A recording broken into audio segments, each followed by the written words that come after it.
Essa é a aula sobre analisadores sintáticos da disciplina Compiladores. O objetivo da disciplina é apresentar princípios do funcionamento de um compilador e as técnicas existentes para o seu desenvolvimento que permitam ao aluno produzir um compilador com qualidade. Na última aula falamos sobre as características de analisadores descendentes e como funcionam os geradores de analisadores automáticos. Agora vamos mostrar um algoritmo para analisador sintático descendente com as 4 características desejadas vistas anteriormente, para uma gramática determinística, percorrendo a sentença da esquerda para a direita, sem recursão à esquerda e analisando um token de cada vez. Depois vamos ver como fazer o tratamento dos erros sintáticos. Nesse algoritmo, vamos definir uma função para cada não terminal da gramática. Essas funções irão receber o token corrente que está sendo analisado. Cada função irá tratar os símbolos do lado direito da regra na ordem em que eles aparecem na regra. Por exemplo, na regra A leva em Azinho B, teríamos a função A, que iria primeiro tratar o terminal A e depois tratar o não terminal B. O que fazer para tratar um símbolo que aparece na regra depende do tipo do símbolo. Para um símbolo terminal, tratar significa verificar se o token atual tem a classificação esperada na regra. Caso seja a classificação esperada, o token atual deve ser alterado para o próximo token na lista de tokens. Para um símbolo não terminal, tratar significa chamar a função associada ao símbolo, passando o token atual como parâmetro. A função que trata os terminais recebe o token atual e a classificação esperada. Ela então irá verificar se o token T atual possui a classificação esperada. Caso isso seja verdadeiro, o token T receberia o próximo token na lista de tokens. Na regra A leva em Azinho B, teremos a função A, que iria primeiro chamar a função que trata os terminais, passando como parâmetro o token atual e a classificação esperada, que no caso é o do terminal Azinho. Em seguida seria chamada a função associada ao não terminal B. Reparem que o token passado para a função B não é o recebido na função A, tendo em vista que ele foi atualizado no tratamento do terminal Azinho. Caso um símbolo não terminal tenha mais de uma regra em que aparece do lado esquerdo, a função terá que decidir para qual regra deve seguir.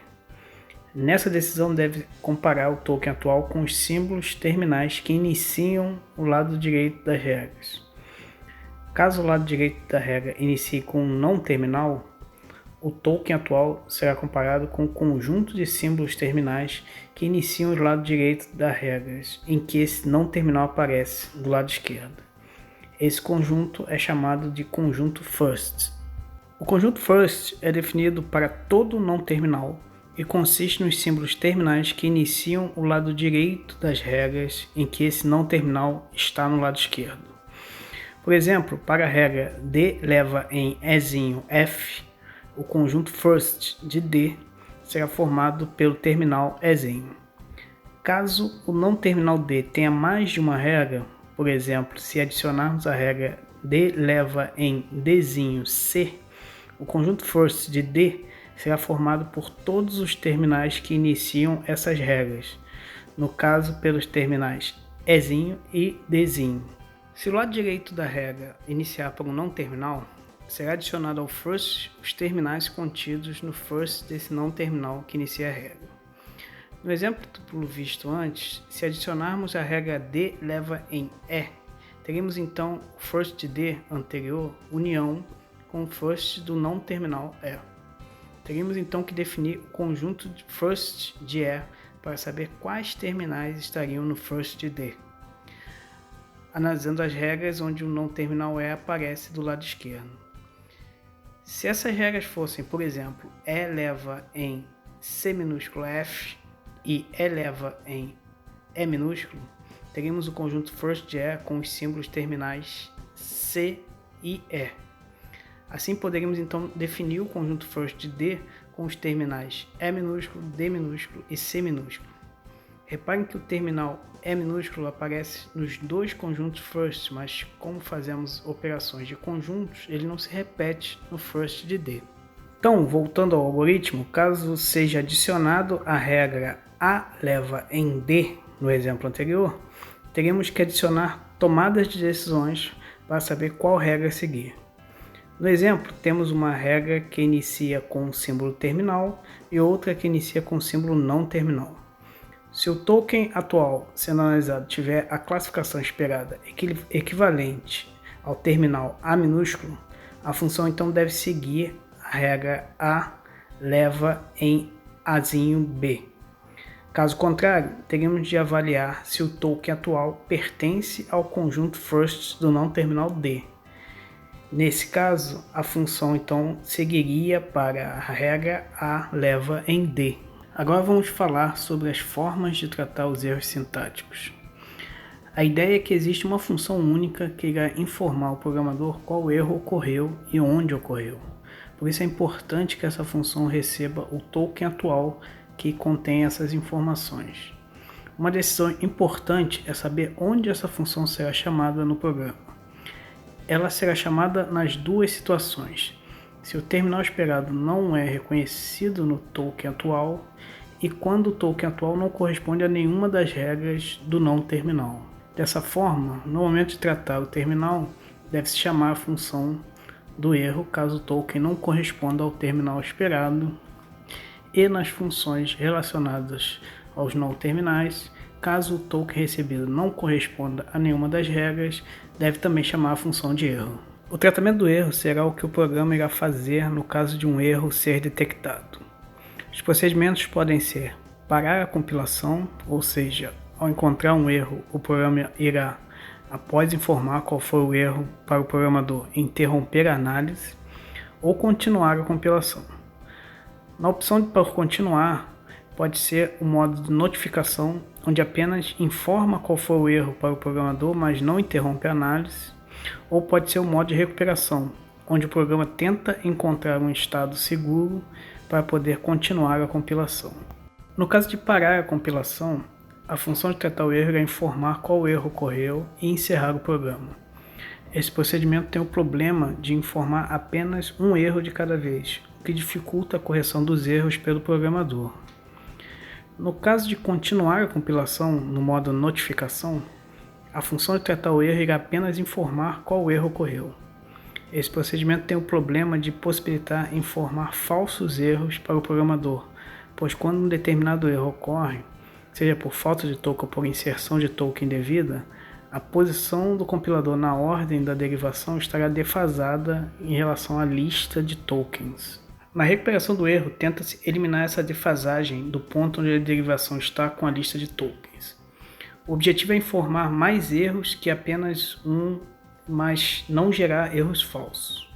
As técnicas de recuperação de erros não garantem que vai conseguir informar mais de um erro, se eles existirem, mas devem garantir que falsos erros não sejam gerados. Entre as possibilidades, duas delas são a sincronização, também chamada de modo pânico, e a reparação, também chamada de recuperação local. A sincronização procura pular tokens até encontrar um token que seja seguro para prosseguir a compilação, garantindo que não serão gerados falsos erros.